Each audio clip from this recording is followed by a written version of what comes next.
but the thing about being American, I think, is not really anything.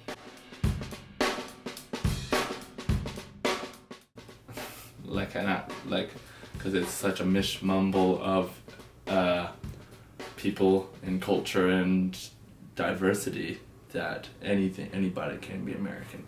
So I guess it's just living in the land of America. For a little bit of time, but then it's hard to determine, like, oh, so you've only been here for like 3 months, so you're American. But yeah.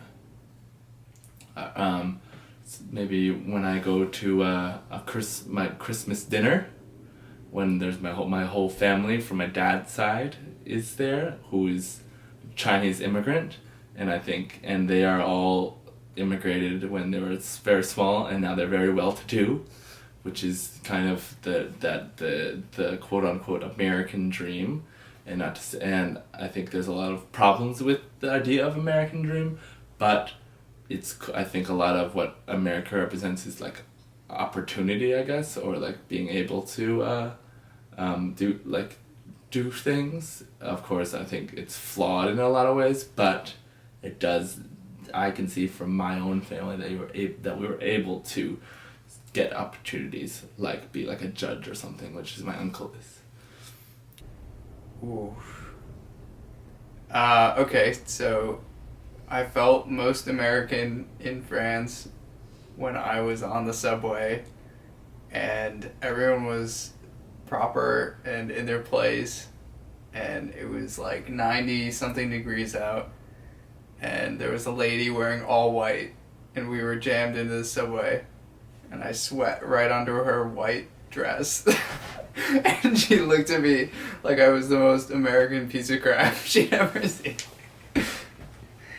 There you go. I think I, as an American, felt the least American probably during the time when Donald Trump was elected into office, and myself and a massive amount of people had to go march along the streets and protest against his presidency, and I myself was leading a bunch of people, and we were all screaming at the top of our lungs and trying to rally up and just get our voices heard. And I, for one, was getting people to say, "This is what democracy looks like. Tell me what democracy." And then they were like, "Show me what democracy looks like." And I was like, "This is what democracy looks like." And it was just like stuff like that. But we were trying to, like, I don't know, because it's like, were we un-American? We felt un-American because our voices were not heard during our popular vote. You see what I'm saying? So it was like very un-American for our Americanness to not be heard. Does that make sense?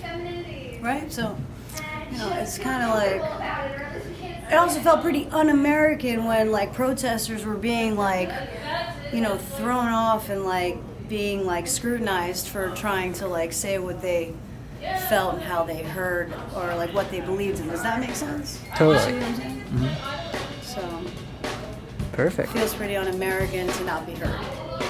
So there you go.